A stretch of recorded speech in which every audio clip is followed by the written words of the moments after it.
నమస్తే, నేను మీ కుప్ప పద్మిని. ఇన్నాళ్ళు మీ సపోర్ట్ ని నాకు అందిస్తూ, మీ ప్రేమని నాకు అందిస్తున్న ప్రతి ఒక్కరికి కృతజ్ఞతలు. ఇప్పుడు చూడబోతున్న ఈ వీడియో కూడా ఖచ్చితంగా మీకు ఉపయోగపడుతుంది. లైక్, షేర్ అండ్ సబ్స్క్రైబ్ చేసి మీ ఇష్టాన్ని అలాగే మీ సపోర్ట్ ని నాకు అందించండి. అలాగే ఈ వీడియో పట్ల మీ అభిప్రాయాన్ని కమెంట్ సెక్షన్ లో కమెంట్ చేసి నాకు తెలియజేయండి. నమస్తే. సూర్యోస్మి. నేను మీ విక్రమాదిత్య. ఆరోగ్యమే మహాభాగ్యం, ఆరోగ్యం భాస్కరాధీనం. ఆదివారం మద్యం మాంసం మైదనం వద్దు, ఆరోగ్యం ఐశ్వర్యం వద్దు. మీరు ఆచరించండి, 10 మందిని ఆచరింపచేయండి. ఆచరించండి, ఆరోగ్యవంతులుగా ఉండండి. ఆచరించండి, ఐశ్వర్యవంతులు కండి. ఆచరించండి, ఆనందంగా జీవించండి. సూర్యోస్మి. నమస్తే, వెల్కమ్ టు అవర్ ఛానల్. నేను పద్మిని. ప్రస్తుతం మనతో పాటు ప్రముఖ ఆధ్యాత్మికవేత్త, సూర్య ఉపాసకులు, sun spiritual society founder Vikramaditya గారు ఉన్నారు. మాట్లాడదాం సార్. నమస్తే సార్. సూర్యోస్మి తల్లి. బాగున్నారండి? గుర్తున్నానా? నన్ను పద్మిని అంటారు. Red channel, red TV sir మనది. రెడ్ టీవీ, రెడ్ గుర్తున్నాగా? గుర్తున్నా? ఉగాదికి ముందు వచ్చారు ఆయన. మీరు కమెంట్లు పెట్టకండి, ఆయన రారు. ఉగాది ముందు ప్రొడిక్షన్స్ ఇచ్చేసి చాలా ఇయర్ కనుక్కున్నారా? చాలా ఇచ్చేసాం కదా, సంవత్సరానికి సరిపడి ఇచ్చినట్టు ఇచ్చాం. నేను అదే అనుకున్నా, మళ్ళీ నెక్స్ట్ ఉగాదికి వస్తారేమో. ఎలా ఉన్నారు? బాగున్నానమ్మా, చాలా బాగున్నాను. ఎలా జరుగుతుంది జర్నీ? హ్యాపీ, చాలా చాలా హ్యాపీగా ఉంది. చాలా హ్యాపీగా ఉంది. Beautiful beautiful. ఉగాదికి ఊరెళ్ళడం జరిగింది. ఒక ఇద్దరు ఉగాది పురస్కారాల సందర్భంగా భగవంతుని బాధ్యతను పెంచడం కోసం చిన్న చిన్న రెస్పాన్సిబిలిటీలు అప్పచెప్పడం జరిగింది. చిన్న చిన్న చిరు సత్కారాలు. సత్కారం ఖచ్చితంగా బాధ్యతను పెంచుతుంది. సత్కారాలను అందుకున్నారు. కంగ్రాచులేషన్స్. చూసాను నేను. రైట్, రేపు పౌర్ణమి, మంగళవారం పౌర్ణిమ. చాలా చాలా బ్యూటిఫుల్ కాంబినేషన్ తో వస్తున్నటువంటి రోజు. ఖచ్చితంగా చిత్తా నక్షత్రం ఉంటుంది కాబట్టి, ఇది చైత్రమాసం అవుతుంది కాబట్టి, మంగళవారం రావటం, చిత్తా నక్షత్రం ఉండటము, పౌర్ణమి ఉండటము ఖచ్చితంగా యోగవంతమైనటువంటి రోజు. మరి రేపటి రోజున ఎలా వినియోగించుకోవచ్చు? రేపు మహా చైత్రిగా పిలువబడేటటువంటి చైత్ర పౌర్ణిమ. ఒక్కసారి చెప్పండి సార్. చాలా అంటే అరుదుగా వచ్చేటువంటి కాస్మిక్ నక్షత్రాల్లో కాస్మిక్ ఎనర్జీస్ తో మనం చేసి, అంటే మన జీవితం అంతా కూడా చాలా సంపాదించేయాలి అని తాపత్రయపడుతూ ఉంటాం. డబ్బు ఎంతున్నా అది మనకి సాటిస్ఫాక్షన్ కానీ లేకపోతే జీవితానికి అభ్యున్నతిని కానీ ఇవ్వదు. నేను ధనవంతుడు గొప్పవాడు కాదు, ఆరోగ్యవంతుడు గొప్పవాడు. 100%. ఆరోగ్యమే మహాభాగ్యం. అందుకని ఈ జర్నీలో సన్ స్పిరిచువల్ సొసైటీ పెట్టిన తర్వాత నేను నేర్చుకున్నటువంటి సబ్జెక్ట్స్ అంతా కూడా హెల్త్కి సంబంధించి, కాస్మిక్ ఎనర్జీస్కి సంబంధించి. ఎనర్జీ ఎవరి దగ్గర అయితే బాగుందో వాడు డబ్బును సంపాదించగలుగుతాడు. డబ్బు ఎనర్జీని సంపాదించలేదు, డబ్బు ఎనర్జీని క్రియేట్ చేయలేదు, కానీ ఎనర్జీ డబ్బును తయారు చేయగలదు. మనీ మేక్స్ మెనీ థింగ్స్ అంటారు. No, energy makes so many things, also money. మార్చారా? అంతే కదమ్మా. But money will definitely not make our health.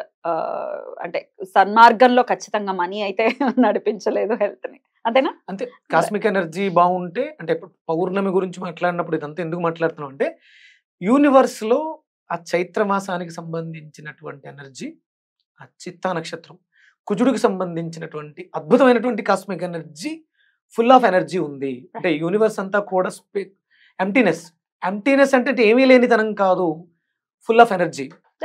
ఆ ఎనర్జీని రిసీవ్ చేసుకోవడానికి మనం అందరం కూడా రిసీవర్స్ గా మారాలి.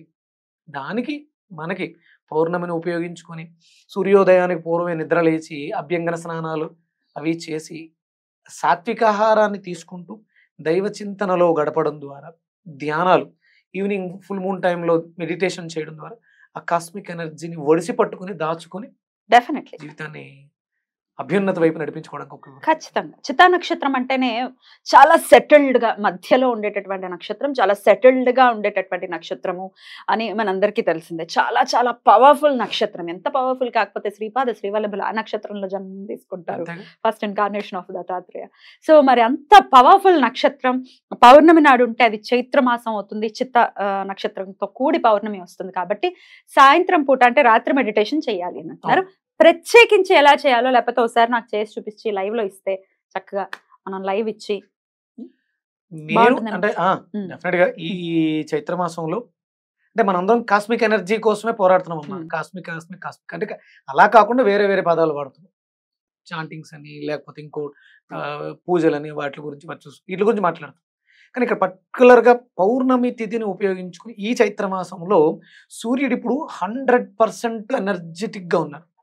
అవును. చాలా అంటే ఆయనకి మేషం వచ్చావు. వచ్చేస్తాను 100% ఉన్నారు. నేను అందుకనే ఈ చైత్ర మాసాన్ని ప్లాన్ చేసుకుని రేపు 27వ తారీఖు కాశీ వెళ్తున్నాను. Very good. లోలార్క కుండంలో ఈ కాన్సన్ట్రేటెడ్ కాస్మిక్ ఎనర్జీ నిండిపోయింది. ఓకే. ప్రత్యేకించి ఇప్పుడు ఎక్కువ ఉంటుందా? ఈ చైత్ర మాసం అక్కడే ఉంటుంది. ఉమ్, మనకి 12 ఉమ్, ద్వాదశాదిత్యుల టెంపుల్స్ ఉన్నాయి. ఉమ్. 12 ఇప్పుడు ఈ చైత్ర మాసంలో ఆయన లోలార్క కుండంలో ఉన్నాడు. ఉమ్. కాస్మిక్ ఎనర్జీ అలా దిగుతూనే ఉంటుంది. ఉమ్. వెళ్ళిన వాళ్ళకి వెళ్ళినంత, తెచ్చుకున్న వాళ్ళకి తెచ్చుకున్నంత. అంటే ఈ చైత్ర మాసంలో మేషరాశికి సంబంధించి ఉమ్. ఇప్పటి వరకు ఉమ్. మనం ఎక్కడ మాట్లాడలేదు. మాట్లాడేసేయండి. ఏమిటి ఆగారు? మేషరాశిలో pause ఇచ్చారు. ఉన్నటువంటి అశ్వని భరణి కృతిక నక్షత్రం వాళ్ళు ఆ. వారణాసి వెళ్ళి ఆ. లోలార్క కుండంలో స్నానం ఆచరించడం ద్వారా ఉమ్. మనం ప్రారంభం ఏం తెచ్చుకున్నాం? ఉమ్. పుణ్యమో పాపమో తెచ్చుకున్నాం. కర్మ ఏదో ఇబ్బంది ఉంది. పడుతున్నాం అవును, కదా. అవును. ఆ లోలార్క కుండంలో స్నానం ఆచరించడం ద్వారా ప్రారంభ కర్మల్ని తొలగించుకోవడానికి అవకాశం ఉంది. బాబా బాబా. ఎప్పటి నుంచి ఎప్పటి వరకు ఇదే అవకాశం ఉంది మనకి? చైత్రమాసం అంతా ఇప్పుడు చైత్రమాసం ఎప్పుడు అయిపోతుంది? ఇప్పుడు పౌర్ణమి రేపు, ఆ. ఇంకో 15 రోజులు ఉంది. ఇంకో 15 రోజులు. బహుళ అంటే పక్షంలో. నేను రీసెంట్ గా దాని గురించి రీసెర్చ్ చేయడం ఇప్పుడు అర్జెంట్ గా నేను మొన్నే వచ్చాను మన ఛానల్కి ఇవాళ వచ్చాను. ఇంకో 2-3 రోజుల్లో మళ్ళీ వెళ్ళిపోతున్నాను. కారణం అదే. నాకు అంటే ఆ రీసెర్చ్ లో ఇప్పుడు ఆయన మేష సంక్రమలో ఉన్నాడు. మేషం నుంచి వృషంలోకి వెళ్ళిపోతారు మళ్ళీ. అంటే లోలార్క కుండం నుంచి ఆయన ఇంకో కుండానికి మారిపోతారు. ప్రతి నెల మారిపోతుంటారు. అప్పుడు మరి వృషభ రాశి వాళ్ళకి ఆ పర్టికులర్ సంబంధించిన కుండంలో అక్కడికి వెళ్ళడం ద్వారా మనకి సంబంధించినటువంటి అంటే మనం ఎవరు గ్రహాంతర వాసులు. నాది అశ్వని గ్రహం నుంచి నేను ఇక్కడ ఈ భూమి మీద ఇన్కార్నేషన్ తీసుకున్నాను. నాకు అక్కడ నుంచి సిగ్నల్స్ ప్రాపర్ గా రాకపోవడం వల్ల నేను ఇక్కడ ఫెయిల్యూర్స్ చూస్తున్నాను. గైడెన్స్ లేదు, అందుకని దెబ్బతింటున్నాను. అందుకని ఆ గైడెన్స్ కోసం ఆ చాంటింగ్స్ చేయడం ద్వారా బ్యూటిఫుల్ బ్యూటిఫుల్ పరిపక్వం చేసుకోవడానికి ప్రకృతి ఎప్పటికప్పుడు అందిస్తూనే ఉంటుంది. దాన్ని మనం అందిపుచ్చుకోవటం మన చేతుల్లో ఉన్నటువంటి విషయం. అద్భుతం.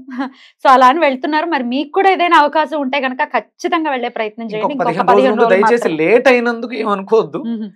మిగతావి అంటే ఇప్పుడు చెప్పేసుకోవచ్చు. వరుసగా మీకు ఒక్కొక్క రాశి వారు ఏ కుండాల్లో స్నానం చేయడంలో మనం స్టార్ట్ చేసేద్దాం. Sure sure. 12 రాశుల గురించి కూడా చెప్తాం. 12 నెలలు వస్తాయి కాబట్టి అద్భుతం సార్. డెఫినెట్ గా వినియోగించుకోవాలి. రైట్. అయితే ఇప్పుడు మరి వెళ్ళలేమండి, ఇప్పుడైతే వెళ్ళే పరిస్థితి ఉండదు. ఒకవేళ నెక్స్ట్ ఇయర్ ఆబ్వియస్ గా మళ్ళీ నెక్స్ట్ ఇయర్ సేమ్ ఇదే టైంకి మేషరాశిలోనే ఉంటాడు సూర్యుడు కాబట్టి నెక్స్ట్ ఇయర్ కూడా వినియోగించుకోవచ్చు కదా. నెక్స్ట్ ఇయర్ కూడా వినియోగించుకోవచ్చు. ఎందుకు వెళ్ళలేము? మనసుంటే మార్గం ఉంది కదా. ఇప్పుడు ఈ పౌర్ణమికి నువ్వు అర్జెంట్ గా పొద్దుటి నుంచి ఫోన్లు కొడుతూ అర్జెంట్ గా తీసుకొచ్చి కూర్చోబెట్టావు. అసలు మనం పౌర్ణమి గురించి మాట్లాడాలి, ఈ పౌర్ణమిని వినియోగించుకుందాం. వెళ్ళలేదు బాధ లేదు.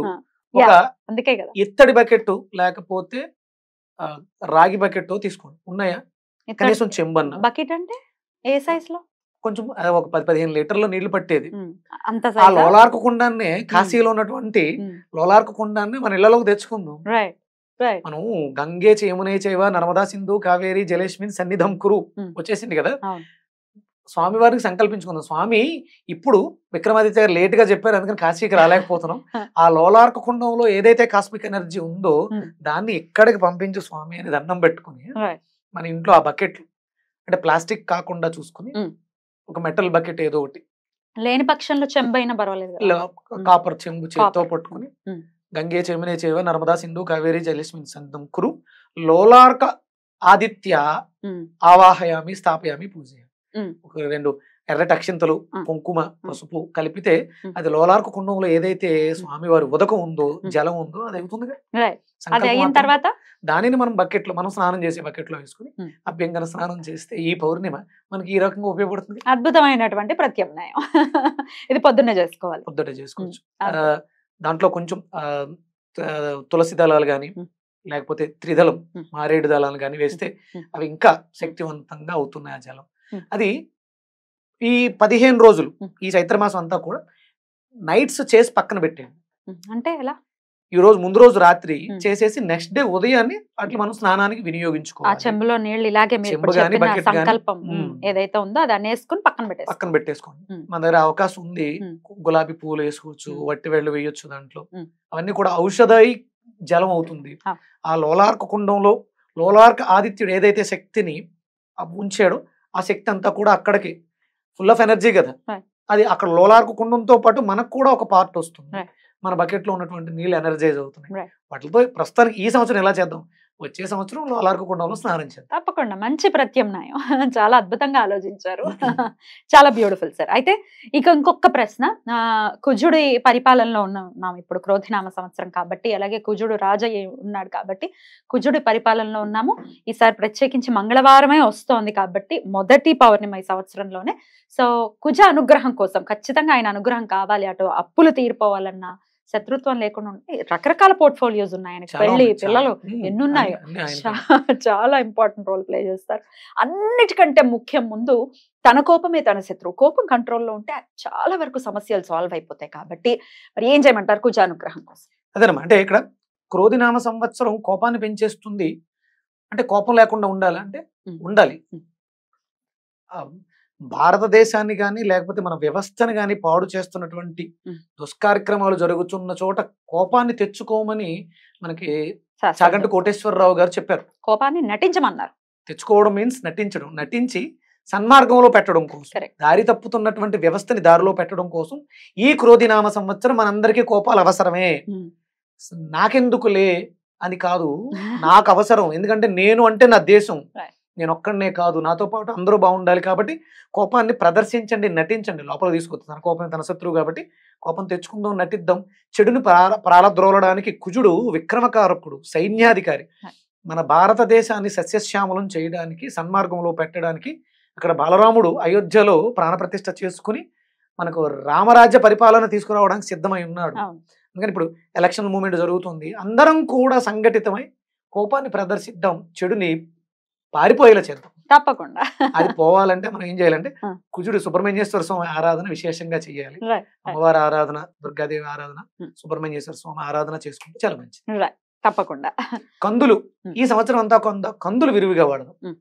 అదే నానబెట్టినటువంటి కందుల్ని ఉడకబెట్టకుండా ఆవిరి పట్టడం ద్వారా, వాటిని స్వీకరించడం ద్వారా మన శరీరంలో కుజుడు యొక్క ధాతువు, కుజ ధాతువు పెరిగి మనకి ఆ కుజుడు వల్ల వచ్చేటువంటి ఇబ్బందులన్నీ తొలగుతాయి. ఆవిరి పట్టడం అంటే ఏంటి? ఇడ్లీ పాత్రలో కింద వాటర్ వేసి ఆ గిన్నెల్లో నానబెట్టినటువంటి కందులు ఉంచడం ద్వారా, అంటే ఉడకబెడితే ఎక్కువ సమయం తీసుకుంటుంది, ప్లస్ అందులో ఉన్న పోషకాలు పోతాయి. ఆవిరి పట్టడం ద్వారా త్వరగా ఉడుకుతాయి, ప్లస్ పోషకాలన్నీ కూడా అందులోనే ఉంటాయి. ఇడ్లీలానే వేసేసుకోవచ్చు అంతే. దాన్ని స్వీకరించచ్చా? తినడానికి. ఇప్పుడు మనకి మన శరీరంలో కుజుడు యొక్క ధాతువు తక్కువగా ఉంది, అందుకని వివాహం అవడంలో కానీ సంతానం కలగడం కానీ ఇబ్బందులు ఫేస్ చేస్తాం. అలాగే కుజుడిని శక్తివంతం చేసుకోవడానికి, పెళ్ళిళ్ళు అవ్వడానికి మనం సిటప్స్, గుంజిళ్ళు తీయటం చెప్పాం. సేమ్ ఈ సంవత్సరం అంతా కూడా విశేషంగా ఆర్థిక బాధల నుంచి బయటపడడానికి, అలాగే కళ్యాణాల విషయంలో మెరుగైనటువంటి సంబంధాలు తెచ్చుకోవడానికి కందులు విరివిగా వాడుతూ, గుంజిళ్ళు తీస్తూ, సుబ్రహ్మణ్యేశ్వర స్వామి ఆరాధన చేస్తూ ఉంటే, ఆయన రాజయ్య ఉన్నాడు కాబట్టి ఈ సంవత్సరం మన జీవితాల్లో ఉన్నటువంటి అన్ని సమస్యలకి పరిష్కారం ఆయన ఇచ్చేస్తారు. బ్యూటిఫుల్, చాలా బ్యూటిఫుల్ గా ఎక్స్ప్లెయిన్ చేశారు. దీనికి సంబంధించి ఒకసారి నెక్స్ట్ ఎపిసోడ్ లో మనం మాట్లాడుకుందాం సార్. తప్పకుండా. Right sir, thank you so much sir. నమస్తే.